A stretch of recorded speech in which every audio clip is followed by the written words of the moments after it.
Hi guys, welcome back to my YouTube channel. My name is Leila. I go by the name of Nolomo, and today we are just gonna have a quick chat. I'm gonna try keep it very short and simple, and this is the aupairing content that I promised to come through with. And we are gonna be talking aupairing pricing and requirements, and I'm gonna try and let you guys in on how I personally did it, like the process I took, how I started. But these are just like the general requirements that you need to be an au pair, because a lot of people be asking me questions on how I came to America, and every time you're like going through the same process of telling people little by little. But this was the au pairing process for au pairs specifically. There are other programs that you guys can check out, because taking care of kids is not for everybody. It is not for everybody. But okay, let's get into it.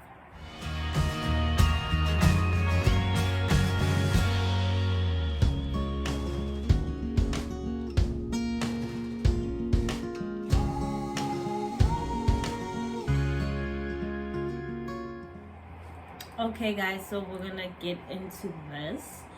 And if you are new to my channel, this is just like a ritual I'm trying to be consistent with.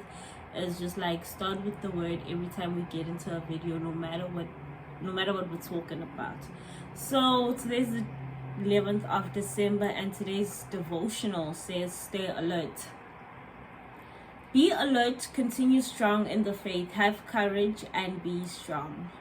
Somehow it is easier to put your faith on display this time of the year. It's somewhat of a freeing experience to wish Merry Christmas to neighbors and friends, not really considering whether they share your beliefs. Of course, you're always free to share your faith. But as you put up your scene, pray people will be inspired by it and ask you what your faith is all about. Be strong in your approach to the season, so as the new year begins, you keep telling your faith story. With each Christmas light you use to adorn your house, remember the light that came into the world for all people so that they could be saved. Shine your light with great joy and share the good news of Christ. Stay alert, because God will bring people to you that need to know His story of truth and love. Your faith may help someone else understand more fully why they put up a Christmas tree and why they sing carols of angels and shepherds. You can make a difference in your neighborhood simply by being an example of love and light. After all, Jesus came to us at Christmas and invites us to recommit our lives to Him, prepared to follow Him into the new year. The birth of Jesus is the sunrise in the Bible. That is today's word. That's the book Strength for Your Soul by Karen Moore. Something interesting about that is they spoke about when people don't share the same beliefs or same sentiments around. It could be Christmas and a good time for a lot of people. Let me just be practical. An example, like me being in America and back home, December is so different from what December is here. It's a very different December for me. Very much homesick, very much lonely, and it's tough because Christmas is a family time, so as much as I think, like it says, like as much as it's one thing for someone, it's not something else for other people. So to anyone who's living abroad and is not going home for the holidays, or is not going to be home for the holidays, or has not been home in a very long time, damn, y'all been doing this. Y'all been like, I miss my siblings so much. And Christmas is, I don't know, it's gonna be very interesting, because I'm trying to think, like, who am I gonna spend Christmas with? Am I like, I'm still figuring the whole making friends thing. You know, I actually don't know who I'm even spending Christmas with, which just might sound really sad. Which is why I need me a consistent man in my life, because what is this? Like, I need me a man. I should be in matching pajamas with my man now, fireplace and whatnot. Anyway, let's get to this, y'all. It's a Sunday. I am going out though. I'm trying, but God helps those who help themselves. So as much as I know I need companionship, I need to make friends too. Not everything is about men. Not everything is about men. I need to make friends too, you know, maybe get a church community or something, you know. Stop being a homebody too much. But God helps those who help themselves. That's why I'm going out tonight. But let's get into the video, guys. So we're speaking aupairing, and we're basically just going to touch on, what we need to touch on. So first things first would be general requirements. You need to be 18 to 26, 27, maybe 28. Like I said, different programs have different rules. So my program, I think the age cutoff was 27 or 26, between the two, and the starting age is 18. So 18 to that age, you need to have a matric, you need to have a license, you need to have childcare experience.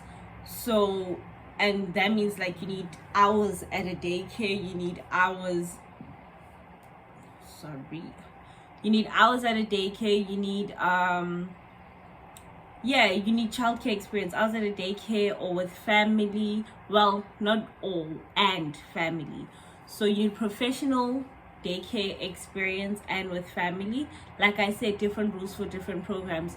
So with the program I was with, cultural care, I had hours at a daycare and I had hours with family and personally, you know. So you need the experience, you need a matric, you need a driver's license, and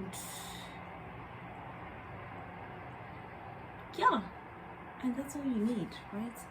Like, this is just like general requirements, and then I'm gonna try and give you like step by step how I did it. So I found out about the program. I knew someone who was in the program, like a family friend that did the program. So I found out about the program. Also, guys, if you guys want to go abroad and live abroad, please take your time to do your research. Like, you need to have your own research. Like, you can't just come here and like listen to people tell you no. You need to do your own research. You need to sit down, and no one can tell you how to do it or just give you like manna from heaven.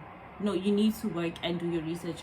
So I found out, I did my research. I didn't have a license at the time. Okay, I had a matric. So okay, fine, I had a matric. So I'm also going to give you the personal aspect of how I did it personally. So personally, where I was in my life, I think I had finished my matric, finished rewriting or something like that, and then I got a job in retail. Because okay, I had the matric, but I didn't have the license. So I got a job in retail, and I needed to start from scratch, as in I needed to get a learners. So I did that. I worked on my learners, and then and then I started my aupairing profile. So there is a profile you're gonna do, right? Agencies are different. So this is like it's like a Facebook profile, your Instagram profile, like when someone gets into an app and they search you. So I started the profile, and this was the profile that the families are gonna see of you, which is one of the most important parts of starting, once you know what the requirements are. So I started with my learners. As I was doing my learners, I was working on the profile, because the profile is also not something you want to rush. It's a resume. It is who you are. It is what the family is getting from you. It's your CV, basically. So I did that, and I worked on my profile, like you need 3 videos on the profile, intro videos where the families get to see your personality, get to see what you are about, what you're offering, what you're talking about there.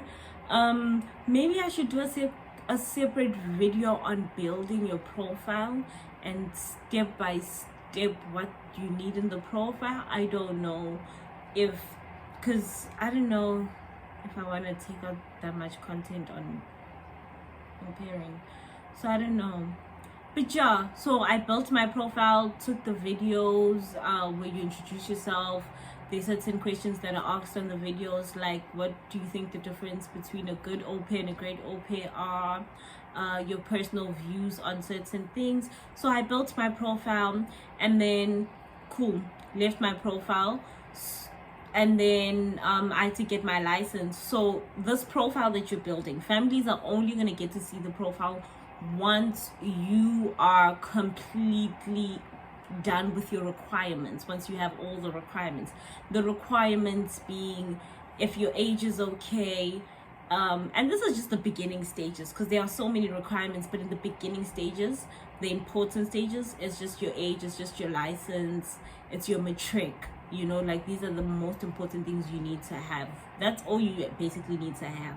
And the experience and the care and the child care experience, these are all you need to have so that you can start talking to people.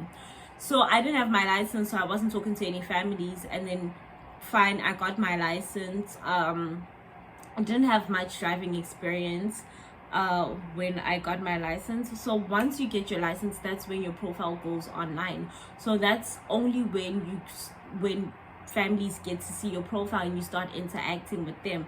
And then once you start interacting with families, this is called the matching phase.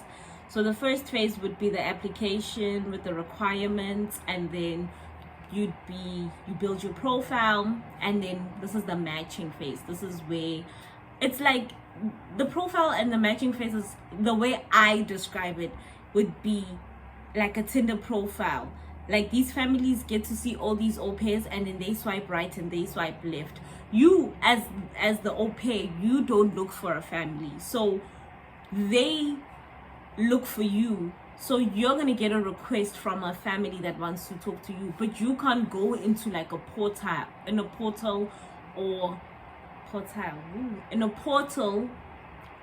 look for a family. So you can't go there on the app and look for, or on the website and look for the family. No, the family can see you, and then they'll be like, okay, we want to get in touch with you. Then you get a connection request, you see their information, and then you respond, yes, I would like to speak to you guys. You must go through their profile, and you need to know as an au pair what it is that you want from a family, what you want to deal with. As in, it's so easy to just want to go for any family, because like you want to go to America and everything, but you need to check the ages of the children, what their requirements are. What are you willing to compromise on as an au pair, what you're not willing to compromise on? Like there's some families that will give you a curfew. Do you want a curfew at your big girl age? You know, things like that. You need to, there's some families where you'll be there in Idaho, in the mountains there, and you don't have a car. Can you survive? Because trust me, you will not survive America without a car. So you know, so there are things that you must know what you're willing to compromise on. I know at first it's like you want to leave so bad, so it's like they're the prize. But trust me, during your matching, take your time with the matching phase. Talk to as many families as you have. Know what your standards are, know what you're willing to compromise on and what you're not willing to compromise on. And yeah, so they will send a request, you accept the request, you get to talk to different families at different times, which can be very overwhelming.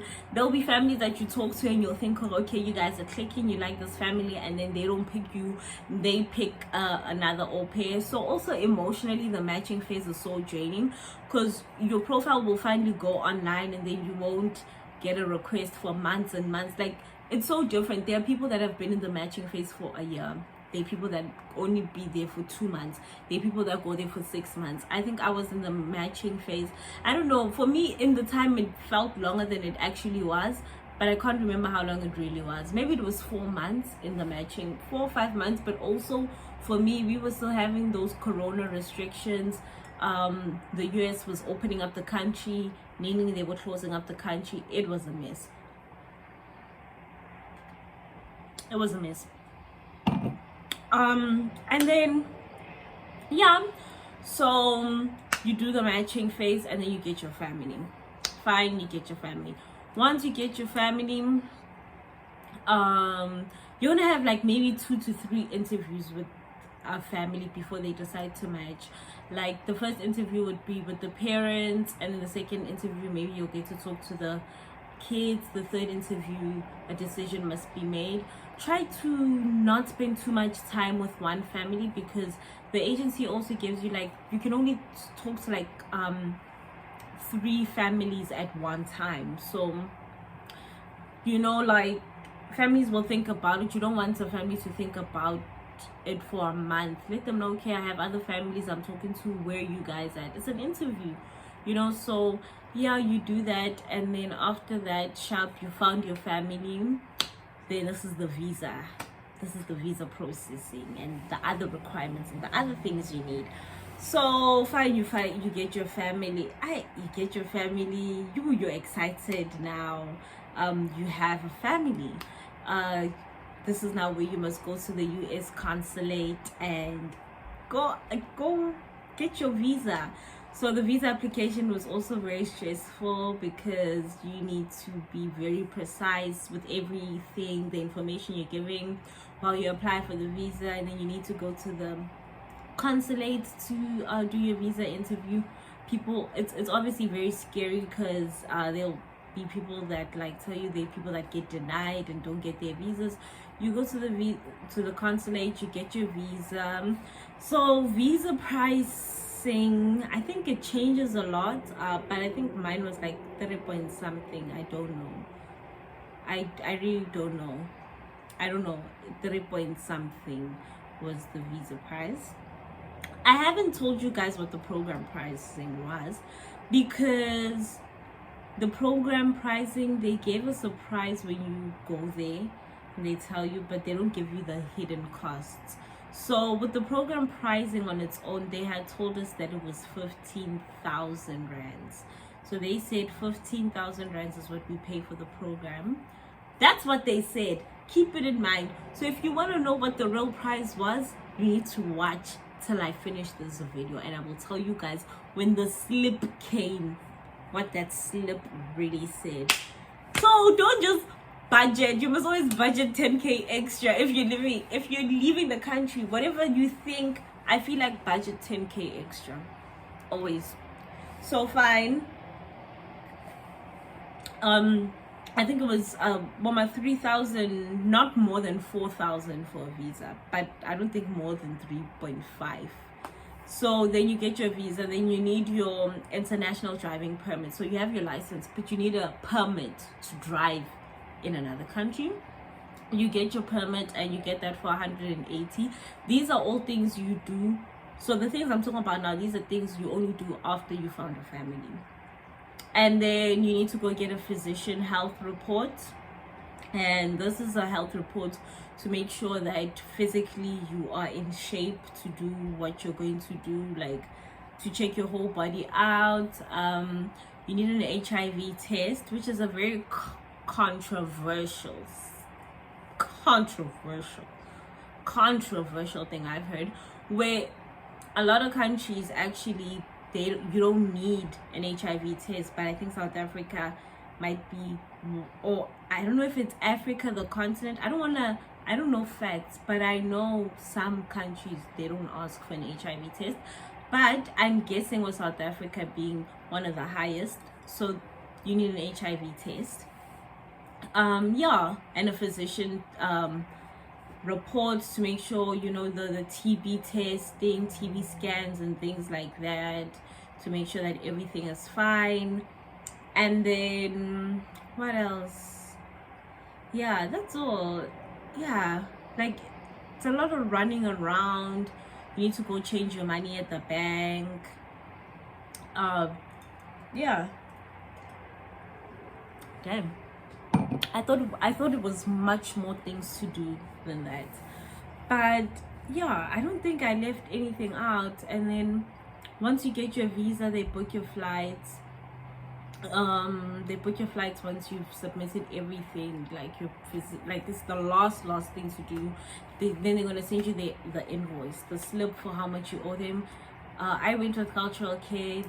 With cultural care, what I appreciate about them is that they give you the receipt at the end of the whole thing. Like once you found your family, everything. There are programs where you pay for the admin fee, you pay for the matching phase, you pay small, you know. And then for me, it's like, what happens if I don't get a family, but then I've already paid your admin fee, I've already paid you for this process, for that process. So I like that with cultural care, au pair, you pay at the end. So that it's that 15,000, and then I think it was an extra 2,000 on the invoice for like other, I think it was insurance and admin fee. So I think in total it was 17,200 and something. So they literally put an extra 2,000 and 2.2 maybe, yeah, from what they originally told us. And then including my visa and the international permit, then that's a solid 20k. And then obviously you gotta prepare for other things, your luggage, you know, other things, personal things you gotta take care of. And then if you were like me and you were starting from scratch, you count the money you used for your, because for me it was a whole plan, I planned it out. So you count, like with the money I used for my license and my permit in South Africa, your license and your learners will cost you in Saudi, it will cost you a solid, I feel like, yeah, but I feel like I spent close to, like, for everything, I would say I spent close to like 25 to 30,000 rands to become an au pair.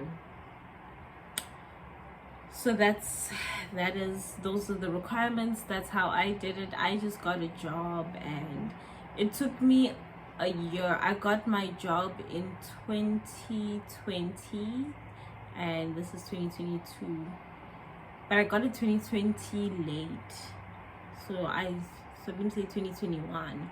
So it took me like a year and like maybe 6 months to like get my license, to do everything to get here. And yeah, those are the au pairing requirements and how I did it. And I think the matching phase, what questions, I think I will actually do a video where I actually sit down and properly plan and write about the matching process, as in what questions you guys really need to ask your families before you even get here, like the important things that we don't think about when we're in a rush to get families and things like that. So I'm going to speak on that, like questions in matching phase, and also building your profile, how to make yourself more presentable to your host family, how to make your because it's a CV, your profile is like your CV, how to make your resume more attractive, you know, how to, yeah. So that is it from me to you. Thank you guys for joining and watching this video. If you have made it this far, give me a like, give me a something, give me a subby. Thank you guys. See you guys next time.